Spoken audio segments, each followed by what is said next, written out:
പ്രണയതാണ്ഡവം ഭാഗം 24. രചനാ സംഭാഷണം രുദ്രപ്രിയ.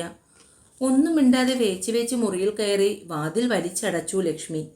എന്തിനാ അമ്മ ഇത്രയും തല്ലിയത്? ഇത്രയും വേണ്ടായിരുന്നു.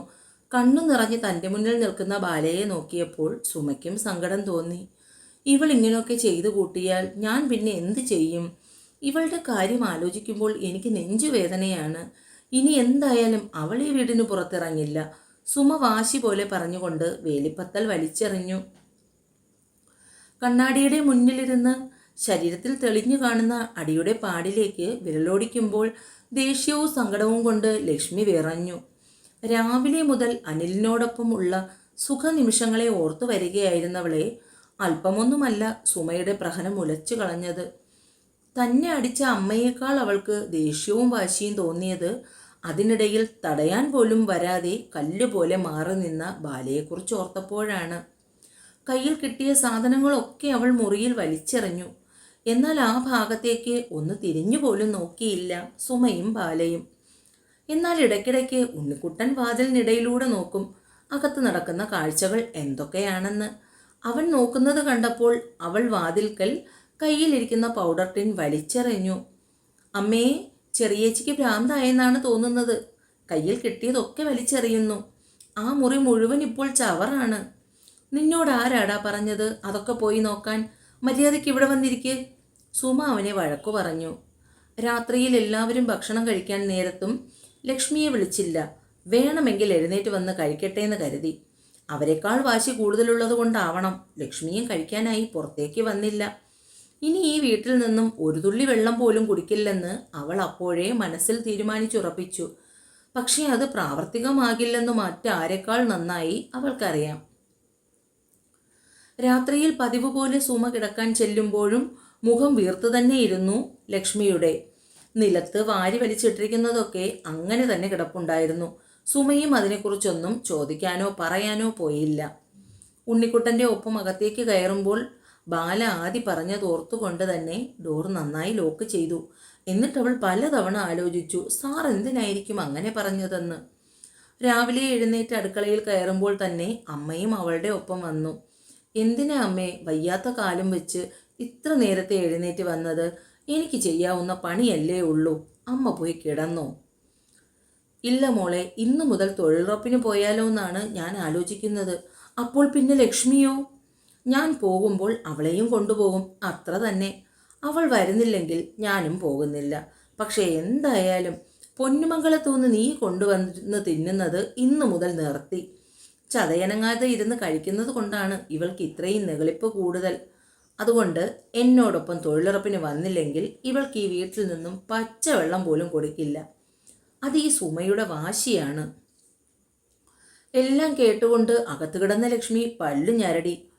എന്തായാലും ശ്രീബാലയുടെ ഔദാര്യത്തിൽ ഇനി തനിക്ക് ജീവിക്കേണ്ട. അതിലും ഭേദം അമ്മയോടൊപ്പം തൊഴിലുറപ്പിന് പോകുന്നത് തന്നെയാണ്. എന്തായാലും അവനവൻ അധ്വാനിക്കുന്നത് കൊണ്ട് കഴിച്ചെന്നെങ്കിലും പറയുമല്ലോ. അതുകൊണ്ട് അവളും രാവിലെ എഴുന്നേറ്റ് തന്നെ വേഗം കുളിച്ചൊരുങ്ങി. അമ്മ തൊഴിലുറപ്പിന് പോകാൻ റെഡിയായി വരുമ്പോഴേക്കും അവളും ഇറങ്ങി പുറത്തേക്ക് വന്നു. അപ്പോൾ നിനക്ക് നല്ല ബുദ്ധി ഉദിച്ചല്ലേ? നിങ്ങളുടെ പുന്നാര മോളുടെ ഔദാര്യത്തിൽ ജീവിക്കാൻ എനിക്കിനി വയ്യ. അതുകൊണ്ട് ഞാനും അധ്വാനിക്കാൻ തീരുമാനിച്ചു. പറഞ്ഞുകൊണ്ട് ആദ്യം ഇറങ്ങി നടന്നത് ലക്ഷ്മിയാണ്. തൊട്ടു പിന്നാലെ തന്നെ സുമയും. രണ്ടുപേരും പോകുന്നത് നോക്കി ബാല അങ്ങനെ നിന്നു. പിന്നെ പൊന്നുമംഗലത്തേക്ക് പോകാൻ അവളും റെഡിയായി. ബാല വരുന്നത് വരെ ആദിക്ക് ഒരു സമാധാനവുമില്ലായിരുന്നു. കാരണം തലേ ദിവസം വീട്ടിൽ എന്തൊക്കെയാണ് നടന്നതെന്ന് അവൻ ഊഹിക്കാൻ കഴിയും. അവൾ വരുന്നത് മുകളിൽ നിന്ന് തന്നെ കണ്ട ആദി സ്റ്റെപ്പ് ഇറങ്ങി വേഗം താഴേക്ക് വന്നു. അവളുടെ വിഷാദം നിറഞ്ഞ മുഖഭാവം കണ്ടപ്പോൾ തന്നെ കാര്യം മനസ്സിലായി. എന്തോ കാര്യമായി സംഭവിച്ചിട്ടുണ്ട്. അടുക്കളയിലേക്ക് പോയവളുടെ പിന്നാലെ ആദിയും ചെല്ലുമ്പോൾ സോസ്പാനിൽ ചായക്കുള്ള വെള്ളമെടുത്ത് അടുപ്പിൽ വെച്ച് തിരിയുമ്പോഴാണ് പിന്നിൽ നിൽക്കുന്ന ആദിയെ ബാല കാണുന്നത്. അവനാണ് ഫ്രിഡ്ജിൽ നിന്നും പാലെടുത്ത് അവളുടെ കയ്യിൽ കൊടുത്തത്. തലേ ദിവസത്തെ കാര്യങ്ങളൊക്കെ ഒന്ന് വിടാതെ ബാല പറയുന്നത് അതിശയത്തോടു കൂടിയാണ് ആദി കേട്ടുകൊണ്ട് നിന്നത്. ഇത്രയൊക്കെ സംഭവിച്ചിട്ടും അവളുടെ അഹങ്കാരം. എന്തായാലും വീട്ടിൽ ഒറ്റയ്ക്കിരുത്താതെ കൂടെ കൊണ്ടുപോയത് നന്നായി. പക്ഷെ പഠിക്കാൻ വിടാതിരുന്നത് ശരിയായില്ല. ഇവളെ ഇനി എന്ത് വിശ്വസിച്ചാ സാർ പഠിക്കാൻ വിടുന്നത്? ഇന്നലെ തന്നെ കണ്ടില്ലേ? എന്തോ എനിക്ക് ലക്ഷ്മിയിലുള്ള വിശ്വാസം പൂർണ്ണമായും അസ്തമിച്ചു. അവളെക്കുറിച്ച് ഓർക്കുമ്പോൾ തന്നെ എനിക്കിപ്പോൾ വല്ലാത്ത ഭയമാണ്. ചിലപ്പോൾ പ്രായത്തിൻ്റെ പക്വതയില്ലായ്മ കൊണ്ട് കാണിക്കുന്നതായിരിക്കുമെടോ. കുറച്ച് കഴിയുമ്പോൾ അതങ്ങ് മാറും. ആദ്യമൊക്കെ എനിക്കും അങ്ങനെ ഒരു പ്രതീക്ഷയുണ്ടായിരുന്നു. പക്ഷെ ഞങ്ങളെ എതിർക്കുന്നതിനാണ് അവൾക്ക് കൂടുതൽ താല്പര്യവും വാശിയും.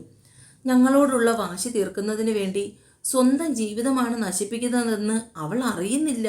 അതിലാണ് എനിക്ക് സങ്കടം. രാവിലെ തന്നെ അവളുടെ മുഖം വാടിയത് കണ്ടപ്പോൾ ആദിക്കും വല്ലായ്മ തോന്നി. അവനുള്ള ചായ പകർന്ന് കയ്യിൽ കൊടുത്ത് ബാക്കി ഫ്ലാസ്കിൽ ഒഴിച്ചു വെച്ച് ബാല തൻ്റെ പണികളിൽ ഏർപ്പെടുമ്പോൾ ആദി ആ ചായയുമായി പുറത്തേക്ക് വന്നു. പതിവിന് വിപരീതമായി ലക്ഷ്മിയെയും കൊണ്ട് തൊഴിലുറപ്പിന് ചെല്ലുമ്പോൾ അക്കൂട്ടത്തിൽ തന്നെ ഏറ്റവും കുശുമ്പും വഴക്കാളിയും പരദൂഷണം കൊണ്ട് നടക്കുന്ന രമണി ലക്ഷ്മിയെ ചൂഴ്ന്നു നോക്കി. ഈ കൊച്ചു കോളേജ് പഠിക്കുന്നതല്ലേ, അതിന് നീ എന്തിനാ തൊഴിലുറപ്പിന് കൊണ്ടുവന്നത്? ലക്ഷ്മിയെ നോക്കിയുള്ള അവരുടെ ചോദ്യം കേട്ടപ്പോൾ സുമയ്ക്ക് ദേഷ്യം വന്നു. എൻ്റെ രമണി ചേച്ചി, അവളെ പോളിയിലാണ് പഠിക്കുന്നത്. പക്ഷെ കല്യാണം കഴിഞ്ഞ പിള്ളേരുടെ വളർച്ചയുണ്ടല്ലോ നിന്റെ മോൾക്ക്. അവളുടെ ശരീരത്തിൽ ആകമാനം രമണിയുടെ കണ്ണുകൾ ഓടി നടന്നു. ആ നോട്ടം ഇഷ്ടപ്പെടാത്ത രീതിയിൽ ലക്ഷ്മി മുഖം വെട്ടിച്ചു. അപ്പോഴാണ് ജയ അവരുടെ അടുത്തേക്ക് നടന്നു വന്നത്. ജയയെ കണ്ടപ്പോൾ ലക്ഷ്മിയുടെ മുഖം ഒരു കൊട്ടയ്ക്കായി. നീ എന്തിനാടി കോളേജിൽ പോകുന്ന ഈ പെണ്ണിനെയും കൊണ്ട് ജോലിക്ക് വന്നത്? അതും തൊഴിലുറപ്പ് പണിക്ക്. നിനക്കെന്താ തലയ്ക്ക് സുഖമില്ലേ? സുമയെ അല്പം മാറ്റി നിർത്തി ഒച്ച കുറച്ചാണ് ജയ അത് ചോദിച്ചത്. ജയയോട് പറയണമോ വേണ്ടയോ എന്ന് സുമ ആലോചിച്ചു. പിന്നീട് വിചാരിച്ചു, തങ്ങളുടെ എല്ലാ കാര്യങ്ങളും അറിയുന്ന ജയയോട് പറയാതിരിക്കുന്നതിൻ്റെ ആവശ്യമില്ല. അതുകൊണ്ട് തന്നെ വളരെ ചുരുങ്ങിയ വാക്കുകളിൽ കുറച്ച് ദിവസമായി തങ്ങളുടെ വീട്ടിൽ നടക്കുന്ന കാര്യങ്ങളെക്കുറിച്ച് സുമ ജയയോട് പറഞ്ഞു. എല്ലാം കേട്ട് കഴിഞ്ഞപ്പോൾ ജയ മൂക്കത്ത് വിരൽ വെച്ചുപോയി. എന്നാലും എൻ്റെ സുമേ, പറയാതിരിക്കാൻ വയ്യ. ഈ കൊച്ച് നിന്റെ വയറ്റിൽ തന്നെ ഉണ്ടായതാണോ? ആ ലക്ഷ്മിയെയും ഉണ്ണിക്കുട്ടനെയും എന്ത് തങ്കപ്പെട്ട പിള്ളേരാണ്. ഇതൊരെണ്ണം മാത്രം അസുരവിത്തായി പോയി. അമ്മയും ജയയും കൂടി മാറി നിന്ന് സംസാരിക്കുന്നത് തന്നെക്കുറിച്ചാണെന്ന് മനസ്സിലാക്കിയ ലക്ഷ്മിക്ക് ദേഷ്യം കൊണ്ട് വിറഞ്ഞു കയറി. ഇവിടെ നിന്ന് സംസാരിക്കാനാണോ അമ്മ വന്നത്? ജോലി ചെയ്യാനല്ലേ? സുമയെ പിടിച്ചു വലിച്ചുകൊണ്ട് അവൾ അവിടെ നിന്ന് നടന്നു. അതെ, ഇന്ന് മുഴുവനും ഇങ്ങനെ നിൽക്കാനാണ് ഭാവമെങ്കിൽ മഴക്കോളുണ്ട്. ഈ മണ്ണൊന്നും വെട്ടിത്തീരില്ല. വെട്ടിവാരിയ മണ്ണ് കുട്ടയിലേക്കാക്കി താഴെ നിന്ന് ഒരാൾ മുകളിലേക്ക് കൊടുക്കും. മുകളിൽ നിൽക്കുന്ന ആൾ അതുകൊണ്ട് വണ്ടിയിലിടും. രമണി ഒരു കുട്ട മണ്ണെടുത്ത് ലക്ഷ്മിയുടെ നേർക്ക് നീട്ടി. ഇതിനെ കൊണ്ട് വണ്ടിയിലിട്ടേച്ചും വാ കൊച്ചേ. രമണി പറയുമ്പോൾ എടുത്തടിച്ചതുപോലെ ലക്ഷ്മി അവൾക്ക് പറ്റില്ലെന്ന് പറഞ്ഞു. ആഹാ, ഇത് കൊള്ളാമേ. നീ തൊഴിലുറപ്പ് പണിക്ക് തന്നെയാണോ വന്നത്? അതോ വല്ല ഫാഷൻ പരേഡിനോ? ഇവിടെ വന്നാൽ ജോലി ചെയ്യണം, അല്ലാതെ വെറുതെ നിനക്ക് വൈകുന്നേരം ശമ്പളം വാങ്ങാൻ പറ്റില്ല. സുമേ, നീ ഈ കൊച്ചിനെ ജോലിക്ക് തന്നെയാണോ കൊണ്ടുവന്നത്? കളിയാക്കിയുള്ള രമണിയുടെ ചോദ്യം കേട്ടപ്പോൾ സുമയ്ക്ക് ദേഷ്യം വന്നു. ഇവിടെയും എന്നെ നാണം കെടുത്താനാണോ നീ രാവിലെ ഒരുങ്ങി കെട്ടി വന്നിരിക്കുന്നത്?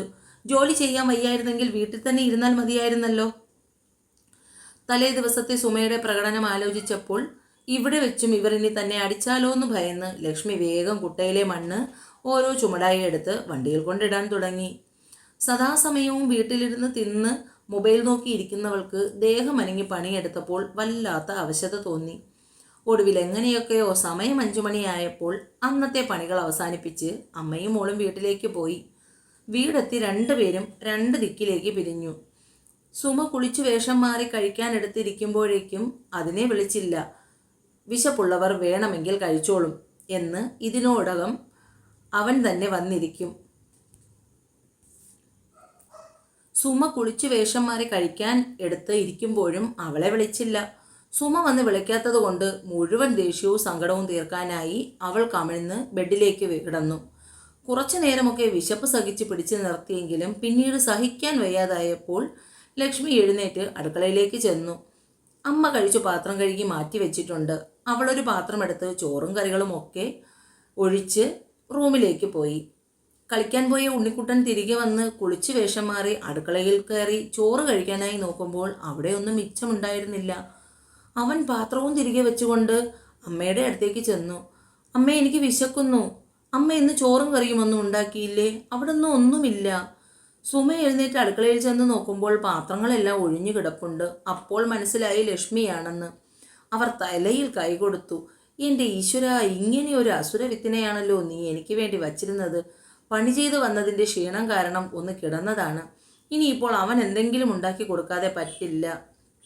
മക്കൾ അവിടെ ചെന്നിരിക്കെ, അമ്മ എന്തെങ്കിലും ഉണ്ടാക്കി തരാം.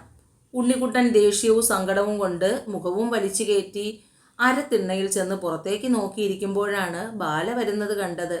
അവളുടെ കയ്യിലിരിക്കുന്ന കവറിലായിരുന്നു ഉണ്ണിക്കുട്ടൻ്റെ നോട്ടം. അവൻ വേഗം ഓടി പുറത്തേക്ക് ചെന്നു. കഴിക്കാൻ എന്തെങ്കിലും കൊണ്ടുവന്നോ? എനിക്ക് വിശന്നിട്ട് വയ്യ ബാലേച്ചി. ബാലേച്ചി അകത്ത് കയറിയിട്ട് മോൻ എല്ലാം പാത്രത്തിലാക്കി വിളമ്പിത്തരാം, വാ. അവനെയും വിളിച്ച് അടുക്കളയിൽ ചെല്ലുമ്പോഴാണ് അമ്മ ഗോതമ്പ് ദോശയ്ക്ക് കലക്കുന്നത് കണ്ടത്. അമ്മ, ഇത് ആർക്കാ ഗോതമ്പ് ദോശ ഉണ്ടാക്കുന്നത്? ഞാൻ കുളിച്ച് ആഹാരവും കഴിച്ച് അല്പനേരം കയറി കിടന്നു. എഴുന്നേറ്റപ്പോൾ ഉണ്ണിക്കുട്ടൻ വന്നു. അവന് വിശക്കുന്നുണ്ട്. കഴിക്കാനുള്ളതൊക്കെ ലക്ഷ്മി എടുത്ത് കഴിച്ചു. പിന്നെ അതിനെന്തെങ്കിലും കൊടുക്കണ്ടേ? അമ്മ ഇനി ഇപ്പോൾ അതൊന്നും ചെയ്യേണ്ട, അവിടെ വെച്ചിട്ട് വാ, നമുക്ക് ഭക്ഷണം കഴിക്കാം. പൊന്നുമംഗലത്ത് നിന്ന് ഞാൻ ആഹാരം കൊണ്ടുവന്നിട്ടുണ്ട്. എനിക്ക് വേണ്ട മോളെ, ദേഹം വല്ലാത്ത വേദന, ഞാൻ അല്പം കിടക്കട്ടെ. അവനും കൊടുത്ത് നീയും കഴിക്ക്. പറഞ്ഞിട്ട് സുമ അകത്തേക്ക് പോയി. ബാല 2 പാത്രങ്ങളിലായി ആഹാരം പകർന്നു വെച്ചു. കറികളുടെ മണം മൂക്കിൽ തുളച്ചു കയറുമ്പോൾ ലക്ഷ്മിക്ക് കൊതി തോന്നി. പക്ഷേ രാവിലെ അത്രയൊക്കെ വിളിച്ചു പറഞ്ഞതുകൊണ്ട് തന്നെ നാണം കെട്ട് കഴിക്കാൻ ചെല്ലാനും വയ്യ. അതുകൊണ്ട് തന്നെ ഒന്നും മിണ്ടാതെ റൂമും വലിച്ചടച്ച് അവൾ അകത്ത് കിടന്നു.